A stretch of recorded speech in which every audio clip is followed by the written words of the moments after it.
रसिया, प्रभु चरित्र सुनवे को रसिया। श्री हनुमान जी महाराज को सबसे ज्यादा प्रिय यदि कुछ है तो ठाकुर जी का चरित्र, ठाकुर जी की कथा।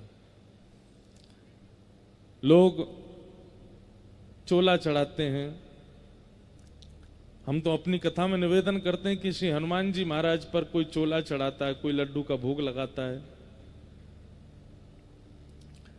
अनेक अनेक प्रकार के सब साधन हनुमान जी को प्रसन्न करने के करते हैं।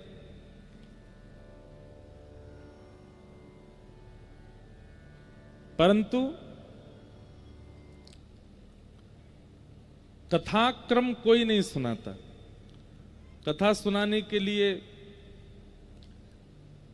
केवल वक्ता ही आते हैं, थोड़ा बड़ा बस।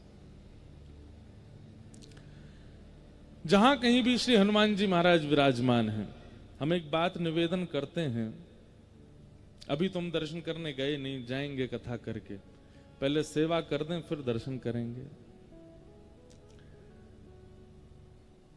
कई बार ऐसा देखा जाता है कि व्यक्ति अपनी मूल्यवान वस्तुओं को छुपाता है।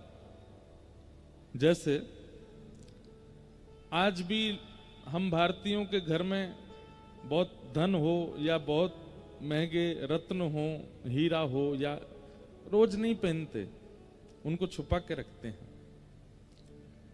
और कई लोग तो इतने ज्यादा लोगों को भ्रम में डाल के रखते हैं तो करोड़पति खरबपति, पर अपना पहनावा ऐसा रखते हैं कि बाहर वाला उनको देख के सोचता है कि भाई इस पे चाय पीने के भी पैसे होंगे नहीं। ऐसी टी शर्ट पहनेंगे जो 4-5 छेद हो रहे हों, धोती ऐसी पहनेंगे वो रोज ही पहन के आ जाते हों। लोगों को ये लगता है कि भाई ये तो सामान्य व्यक्ति है, परंतु वास्तव में वो बहुत धनवान है, पर वो छुपाता है संसार से। हमारे श्री हनुमान जी महाराज, बहुत ध्यान से सुनिएगा, हनुमान जी का नाम लेते ही लोगों के चित्त में भाव क्या आता है? अनंत बलवंत, बहुत बलवान है। दूसरा भाव क्या आता है? बहुत शक्तिमान है। तीसरा भाव क्या आता है? बहुत बुद्धिमान है। ये सब प्रकाशित हो जाते हैं हनुमान जी के। इसीलिए लोग हनुमान जी के सामने केवल अर्जी लेके ही आते हैं कि हे हनुमान जी हमारी पीड़ा दूर करो, हे हनुमान जी हमारे कष्ट दूर करो, हे हनुमान जी हमारे ऊपर ऐसा अनुग्रह करो, आदि आदि सब भाव कहते हैं। आप लोग वास्तविकता पहचान ही नहीं पाए कि हनुमान जी ने अपना बल, अपना पराक्रम, अपना क्रोध, अपनी ऊर्जा, अपनी बुद्धिमत्ता, उसको प्रकाशित करके भक्ति छुपा रखी है, ताकि आप लोग केवल संसार ही मांग करके चले जाओ, कहीं भक्ति का वरदान ना मांग लो उनसे, क्योंकि वो मूल्यवान है। लेकिन गोस्वामी तुलसीदास जी महाराज ने जो पूरे विश्व को याद है उस हनुमान चालीसा में अंकित कर दिया, प्रभु चरित्र सुनवे को रसिया। रसिया शब्द कोई सामान्य नहीं होता, निपुणता की पराकाष्ठा को कहते हैं। जैसे ये तो पान खाने के रसिया हैं। रसिया मतलब एक तो होता है शौकीन और एक होता है इतना शौकीन कि कुछ दो चाय मत दो लेकिन पान दे दो, उसको रसिया कहते हैं। हमारे ठाकुर जी को ब्रज में क्या कहते हैं? होरी को रसिया, होरी के रसिया। रसिया मतलब होली के समय पर ठाकुर जी प्रसाद भी नहीं पावे चलेगा, शयन भी नहीं करें चलेगा, दूध भी ना पीवे चलेगा, पूरे दिन होरी खिलाए लो।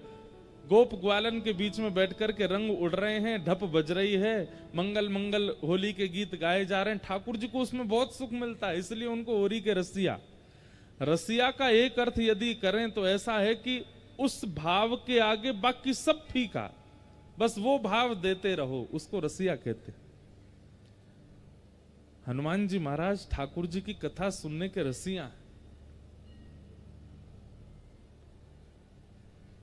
लेकिन अपने भक्ति रूप को हनुमान जी छुपा करके रखते हैं, कहीं कोई की नजर नहीं लग जाए, और प्रकाशित क्या कर देते हैं? यहां पे नारियल बांध दो तुम्हारी ये मनोकामना पूरी होगी, हमारी इतनी परिक्रमा लगा दो तुम्हारे घर लाला हो जाएगा। हमें चोला चढ़ा दो तो तुम्हारे सारे कष्ट दूर हो जाएंगे, हमें ये करो तुम्हें ये हो जाएगा। मतलब केवल संसारी व्यवस्थाएं पूर्ण कराने की प्रकाश कर देते हैं हनुमान जी, भक्ति भाव को छुपा करके रखते हैं, कहीं कोई ये मांग ना ले। लेकिन भैया हनुमान जी का मूल रूप भक्ताग्रगण्य है, भक्ति के अग्रगण्य हैं। इसलिए हनुमान जी से कुछ मांगिए चाहे मत मांगिए, आज जाकर के या अब कथा सुन ली है, अब ये बात जब समझ में आ गई है तो हनुमान जी से जाकर के कहना है, हे पवन पुत्र हनुमान, हमारे जीवन में कष्ट आएंगे, हमेशा तो आएंगे नहीं, कुछ दिन बाद चले जाएंगे, हम सह लेंगे। हमारे उपलब्धियों में रुकावटें आएंगी, बहुत दिन तक तो रुकावटें नहीं रहेंगी, कभी ना कभी तो ठीक होगा। हम कर्म करके परिश्रम करके अपने सब जीवन को सुखद बना लेंगे। आप तो केवल हमको भक्ति का वरदान दो। जैसा भक्ति भाव आपके चित्त में है, जैसा प्रेम आपके चित्त में है, जैसे राम नाम के प्रति स्नेह आपके चित्त में, वैसा हमारे चित्त में हो जाए।